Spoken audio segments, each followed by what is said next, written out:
En JDR, toutes les morts ne se valent pas. Il y en a certaines qui vont donner les meilleurs souvenirs de campagne, tandis que d'autres vont juste donner envie de quitter la table. Alors, qu'est-ce qui fait une bonne mort ?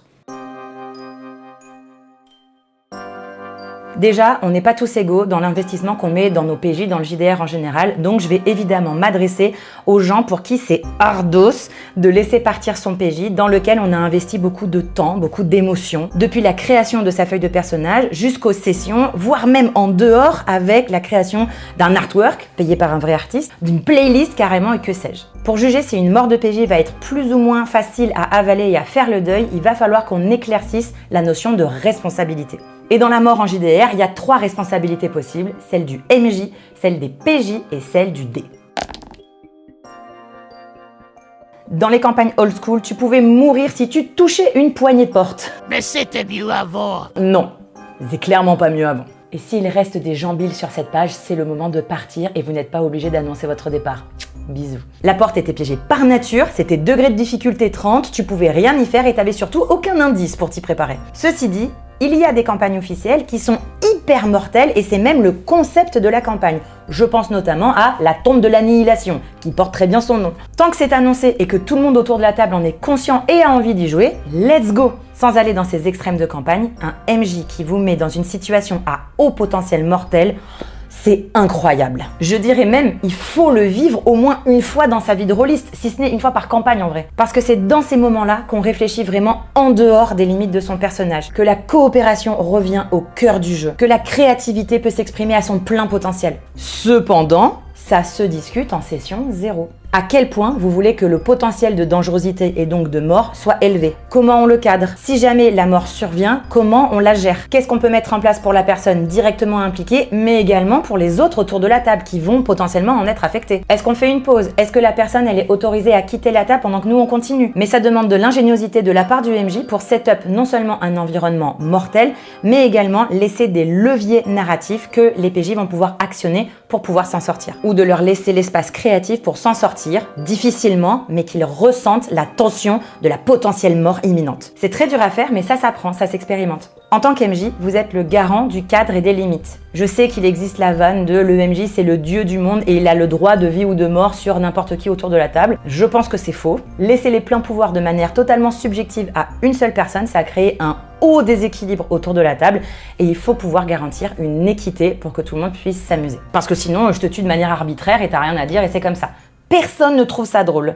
Personne. Donc en tant qu'MJ, c'est à nous d'analyser les situations pour pouvoir décider très rapidement si la responsabilité de la mort d'un PJ, elle tient uniquement entre nos mains ou uniquement entre les dés. Ou uniquement entre ses mains à lui.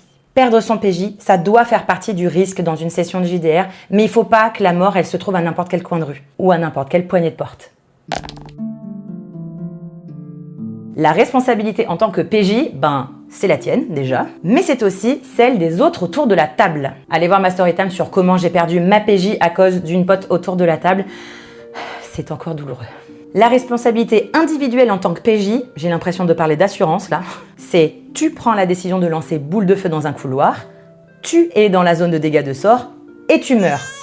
Tant pis pour toi et j'espère que ça t'a appris à être plus prudent avec tes sorts et avec les mathématiques. Puis tu as la responsabilité collective des PJ, tu lances ton sort boule de feu, tu vois que ton pote PJ il est dans la zone, tu le lances quand même, il meurt, c'est ta faute. Et je crois que c'est la responsabilité qui est la plus dure à vivre parce que perdre ton personnage à cause d'un de tes potes avec qui tu joues en coopération, tu te sens dépossédé de tout pouvoir sur ton PJ. Et tu peux blâmer ni l'environnement ni le hasard. Non, je sais. Le pire, c'est tu veux faire une attaque contre un adversaire, tu fais un échec critique et le MJ te dit qu'à cause de ton échec critique, tu blesses mortellement ton compagnon qui n'a rien demandé. Toi, c'est pas ce que tu as voulu faire. Il n'y a pas de lancer de dés et là, tu es dépossédé de tout et le PJ dont tu n'es pas responsable meurt. Ça, c'est une mort arbitraire et ça, c'est caca.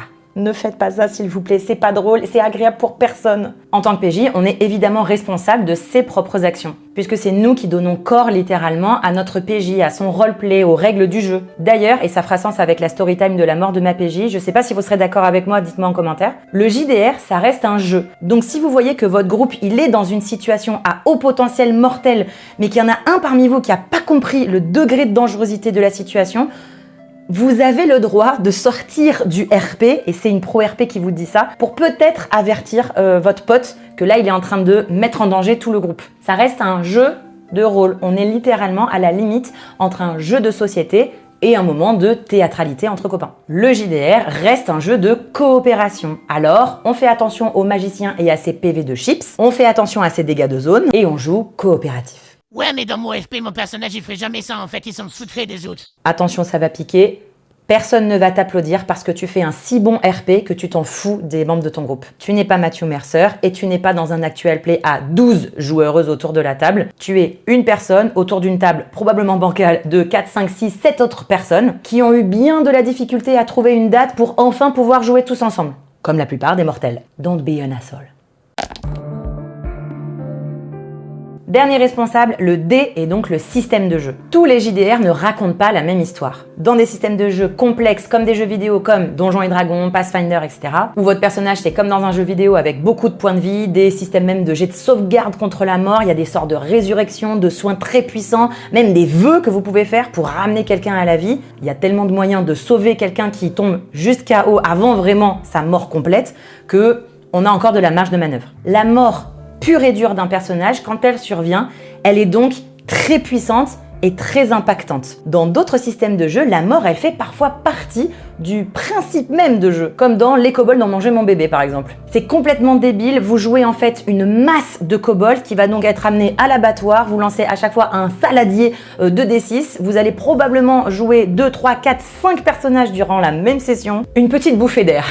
Ceci dit, c'est un bon vaccin contre la peur de voir son PJ mourir. La mort n'a pas la même fonction selon le système de jeu. Si elle est cadrée par un seul lancer de dés qui équivaudrait en fait à jouer la vie de son personnage à pile ou face, ça peut être soit très violent dans un système de jeu, soit partie inhérente du système. Ça demande donc au MJ une bonne analyse et une bonne préparation en amont. Est-ce que mon environnement hostile, il possède une trappe narrative de sortie? Est-ce que j'ai laissé à mes joueuses suffisamment d'indices pour pouvoir comprendre comment s'en sortir? Et si la situation devient réellement mortelle, attention à ce que la responsabilité revienne dans les bonnes mains, à savoir les choix éclairés du PJ, la reclarification de la situation par le MJ si besoin, pour s'assurer que le PJ prenne ses décisions en toute connaissance de cause, et avec éventuellement un ou plusieurs lancers de dés pour laisser une partie de sa responsabilité au destin. Finalement, une bonne mort, c'est pas nécessairement une mort qui est rare ou épique, héroïque ou justement extrêmement drôle. C'est probablement une mort qui respecte le contrat passé entre toutes les personnes impliquées autour de la table et qui donne surtout envie de rejouer. Parce que le vrai problème, ce n'est pas qu'un personnage meurt, c'est qu'on tue le plaisir de jouer. Mais mouf, si même après tout ça, ok, mon personnage il meurt, qu'est-ce que je fais après? Eh ben on verra ça ensemble dans la prochaine vidéo. C'était Mouf, je suis rôliste depuis 2019, créatrice de contenu JDR depuis 2020, comédienne d'improvisation, fondatrice d'un bar à jeux de société et le faire jouer c'est ma spécialité. Alors si ça t'intéresse, abonne-toi pour que je te donne encore plus d'outils d'analyse de tes sessions pour les rendre plus ludiques et safe. Ouh!